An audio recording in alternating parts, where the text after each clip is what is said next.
Alright, so looks took way longer than I originally planned. Between the new hero release, balance changes, and trying to make it sure I covered everything, this ended up being way more in-depth than I expected. Every time I thought I was done, I found another tech, and another tech, and another tech, and another interaction, or just a better way to explain things. So I'm sorry for the delay, and I just wanted to make sure this actually useful and it's rushed out. So that being said, let's get into it, and here's the full Lifeweaver tech guide. First of all, we can talk about settings, which may seem boring, but they're the foundation of playing Lifeweaver effectively. First, turn on the control scheme. This allows you to dash without needing to jump, which is amazing for escaping situations like the March Vortex. Next, you can set Interact Cancels Petal Platform to on. This will allow you to cancel a Petal Platform without placing a new one. Next, turn off Secondary Fire cancels Primary Fire, which prevents placed petals from interrupting your fully charged bottom shots. This makes multitasking easier and way smoother. Now that we're done with the settings, we can move on to Lifeweaver's newest addition being perks. So you can choose one minor and one major perk to level up from healing and damage. The minor perks are Cleansing Grasp and Life Cycle. Cleansing Grasp makes your life dependent against effects such as anti-heal, discord, or hacks, so it's a really strong choice that up against comps with heavy debuffs such as Honor, Zen, or Sombra. Life Cycle gives you 10 HP per second while you're alive, and when you die, you drop a healing seed that gives 250 HP to allies, so it's great for staying alive and helping your team. Now for major perks, we've got Lifeweaving and Superburn. Lifeweaving adds 30 healing to the next healing boss after using Rejuvenating Dash, so it's not bad because there's a burst heal, but since it's tied to a dash cooldown, it's really inconsistent. Meanwhile, Superburn is probably his best perk.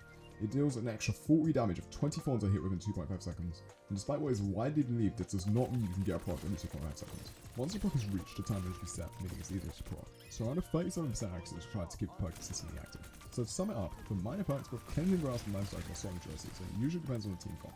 But for major perks, it's pretty much always Superburn. It doesn't rely on your cooldowns like Lifeweaver does, so it can transform your gameplay just to people usually doing more damage when they have the perk equipped. With all that done, we can finally move on to Lifeweaver's abilities. We can start with both our primary fires, being Thorn Volley and Healing Blossom. Thorn Volley is way better than people think. It fires 2 thorns per shot, dealing 6 damage per thorn, so 12 damage per shot and 24 headshots. Meaning you have around 99 damage per second and 198 damage per second with headshots. And Superburn increases this by 16%, so with headshots you deal 231 damage per second. With Lifeweaver's damage per second, he's probably one of the best shield shielders in the game. Superburn unfortunately doesn't proc on barriers, so it isn't free side capacity. But you can destroy a Sigma shield with one crit, and a Reinhardt shield with around 2. Lifeweaver's high DPS is enough to shred shields and push switches, which is usually the best case versus armor, because they'll likely be standing still and you're expecting the influx of damage. The best tip for aiming Thorn Volley is to get in people's faces. Due to being alive is unexpected, and then dying in 1.5 seconds is also unexpected. Now we can focus on Healing Blossom. It holds 80 health per shot on base, and 110 with Lifeweaver. Healing Blossom's main counter would be barriers, which in most you can curve around, such as Ryan, Sigma, and Orisa. You are also able to curve around Mauga shield by going either above or below it. One of the biggest mistakes I see Lifeweaver players make is over fully charging Healing Blossom too often, as holding on to 80 charge for a while can drastically reduce this heal per second. If your teammate is taking constant damage, do not overcharge. Instead, release the heal at around half charge. This still gives you over 90% of your max healing per second, while letting you heal more often. If your teammate isn't actively taking damage, you can fully charge 80 health per second for efficiency. Now we can get to the fun stuff, and the most valuable part of Lifeweaver's kit, Petal Platform. First thing I'll cover is something I'll call double tapping. So you're able to use Platform multiple times. Platform has a different collision when going up compared to going down, so if you place Petal close enough to an edge like a roof, you can go through the wall on the way up, then when the Petal deactivates it will fall down to the next floor. You activate it again to make the Petal go up an edge 12 meters, and in some places this is repeatable. For example, on Junker Sound there's a spot where you can have an infinite Petal Platform in the sky barrier. I'll show you now. First ship this platform right here. Once the Petal lifts, roofs off this edge for a couple seconds. The platform resets, step back on the platform, it goes up further. Then try and edge the Petal so it drops while you're on it. I cannot do it for the life of me, but yeah, alright, cool, that's fine. Now, a character such as Widowmaker can get up there and the Petal will not be destroyed for being up there for too long, as it's at the skybox and it cannot rise any further. So it's only destroyed if it's shot at or if you place a new Petal. Another trick that can be used is using Petal Platform to block enemies. By placing a Petal Platform behind an enemy in a doorway or hallway, you can trap them in the room or prevent them from climbing the stairs. You can even lift someone above the doorway and stop them from entering, so it can be useful for isolating people. Next I cover hero-specific interactions, starting with Roadhog. Right before you're hooked, you can place a Petal in front of Roadhog to disrupt his one-shot combo. Alternatively, you can place a Petal on Hog, although this is harder. You're also able to do this to your own team, by lifting up Hog or the player. This can also help is if your teammate is hooked off the map and you have no grip, you can place Petal underneath the Hog as a safety net.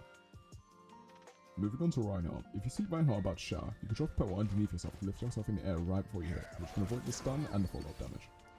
Alternatively, if your teammate is caught in the shower, you can place Petal underneath them to lift them off the ground, which keeps them safe from the follow-up damage and the follow-up swings.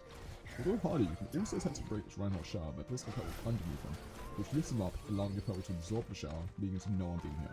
There's two ways to block Signa's Fox with Petal. Number one is you can drop Petal directly in the center, blocking line of sight from the center and preventing him from being lifted up. Number two is right as you're about to be lifted, place the Petal around the center, which also blocks out of sight and prevents you from being lifted. Please notice this is currently patched, so hopefully it's fixed soon. As is also a downpour when it spikes from above. You can use Petal Platform as a makeshift umbrella. By placing Petal above yourself, by placing Petal right on the edge of your feet and stepping off, you can make the Petal absorb the spikes and prevent you from getting trapped. If Mauga charges in during overrun, place the Petal underneath him. This can disorientate the Mauga. Maugas also usually follow up overrun with Cage, so if you place Petal right underneath as he slams, the Cage will be placed on top of the platform. The platform lifts the Cage and prevents anyone from being caught. You can place and lift Petal in the middle of Winston's bubble walls to lift it. This leaves Winston and his teammates exposed, along with removing Zarya from chokes. Breaking Ball can be irritating for Lifeweaver's D.va, but there's one essential thing. Right as Ball is about to slam into your platform, jump and cancel your Petal. This leaves Ball to slam right into the ground and often leaves him vulnerable for your team, as grapples usually use D off the platform. Next up is Orisa's Terror Surge, probably one of the easiest solos to block from Lifeweaver. Right as you're pulled by Terror Surge, place Petal right in the middle on Orisa. This lifts her up away from your team and leaves her vulnerable in the air. When Doomfist uses the air strike, you have a few ways to counter it. You can dash out the center or group a teammate outside where he lands. Then after he lands, place platform where he landed, lifting him into the air and disrupting his combo, as most Doom players like to charge punch right as they land. This also makes Doom very easy to target. Next is D.va self-destruct, which I've gotten a lot of requests for. If the bomb is stationary on the ground, you can lift up the Petal, lifting the explosion away from your team. Make sure not to throw the Petal at the actual bomb, but at the ground next to it, as if it's thrown at a bomb it can bounce away. If D.va uses self-destruct while boosting towards you, you can blitz her path and place Petal in the bomb's way to prevent it from killing everyone. D.va bomb travels 30 meters, so as long as you know the starting position and the trajectory, it's easy enough to block. Zarya's grab is probably the easiest arm with Lifeweaver's escape. As soon as you're grabbed, place Petal below yourself, lifting yourself and your teammates. Starting with DPS, we can go to Ashe first. If the enemy bob is blocking point or holding an area, you can drop Petal under him to lift him away. This can be useful in overtime or if you want to get him out of an area. You can also lift a friendly bob to give him a better line of sight and help him kill more people. Now we'll go to the newest DPS, being Freja. Freja's bubble shot pulls enemies together and deals damage, but if you time it right, Petal can fully negate the ultimate. The second you hear her ultimate line, place Petal in front of yourself. Due to the size of the ultimate hitbox and the size of the Petal hitbox when it's first placed, the hitboxes collide, making Petal fully nullify the ult. Mei is one of the best swords in the game, but Petal Platform can force her off point. When Mei is on point in Ice Block, you use Petal to lift her off the objective. When she's in Ice Block, she can either stop you from placing her by popping out, making her vulnerable, or decide to stay in Ice Block. Your main goal when fighting Trace is to block Pulse Bomb. When Pulse Bomb is stuck to the ground, if you place the Petal on top of it at the right time, right before it explodes, it prevents the damage and prevents it from killing your team. Alternatively, if you think a Tracer was trying to Pulse Bomb you, place the Petal under yourself and Super Jump. This can make the Pulse Bomb either miss entirely or be stuck to the Petal, saving you and your team from the damage. Venture like Wrecking Ball is one of the most irritating characters to fight on Lifeweaver, but your main goal is to get him out of the invulnerability being borrowed. If the Venture is borrowed, place the Petal under them. After this you can lift the Petal and cancel them midair. They'll drop and be exposed to your team with practically no cooldowns. Now probably the best tech I've discovered is blocking amplification metrics. If you can predict where Baptiste will place his metrics by either placing it right in front of him or chucking Petal in front of him, you can lift Petal and cancel Petal, leaving the metrics suspended in the air and pretty much useless. Illari's ultimate can be predicted by Petal Platform and negated, as the orb will hit the platform, stopping from being hit. If Illari fires her ultimate at your platform, you can cancel it and jump, making it pass right through. Mercy's resurrect can be shut down or assisted by Petal. If an enemy Mercy starts rezzing, you can place Petal under her to lift her away from the soul, or under the soul and lift up yourself to lift the soul away from her. This can cancel resurrect entirely. You can also lift from these souls and allow your Mercy to fly on top of the platform, preventing the enemy from killing the Mercy and practically allowing free res. There's pretty much every useful platform tech, and now we can go to Lifeweaver's most iconic ability, Lifeweaver. You can use both as a get out of jail free card and ability to help your teammates engage. First we can talk about slingshots. If a hero uses a momentum cancelling ability right before they reach you, they can launch forward rather than stopping. The later they use the ability, the higher and faster they go. This works best with Reinhardt, you can use charge and shower. Cassidy, you can use roll, launching your hand into the air, allowing you to high noon. Orisa, you can time Terror Surge. Reaper, you can use Roadhog. Mei, you can use Ice Block, and then finally Mauga, who is the outlier over them, because he has to use his charge earlier, but he does go the furthest. Next we can focus on the character that everyone loves, Junkrat. If you grip Junkrat, Rise uses Tail.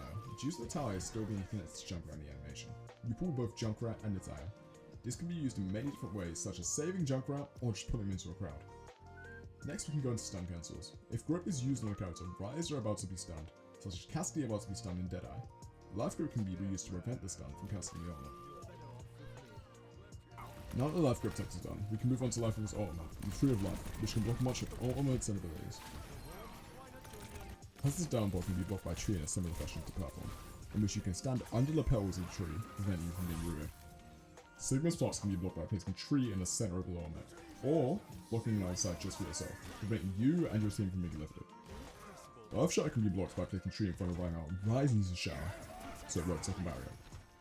If a Zarya is smart, they'll likely grab you to a roof or a wall rather than a floor, so you can't just block it with Platform. The Tree can be used as a barrier that heals you and your team if you place it between your team and their team. Deadeye can be blocked in a similar fashion to Earth Shower. Rise to cast Shoo-Shoo, you can place Tree between yourself and the cast, making your Tree absorb the shock. Blizzard is blockable in a similar fashion to Sigma's slots, as you can block LOS, making it unfreeze teammates already caught inside, and also preventing a storm. Tree however moves snowballs, you can't break it by placing it dead center. But if a Tree is placed on Mabel, it will be instantly destroyed. Capture Stun can also be blocked by Tree, as you can place Tree in its path to block the explosion. Capture Stun is a hit marker where it's going on the ground once it's fired, so you can use that to predict it.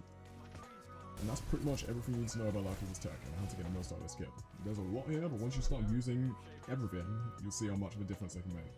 So if you have any questions about specific tech, interactions, new tech, just put them in the comments and I'll do my best to test and cover them. Thank you for watching and please subscribe, because this was long.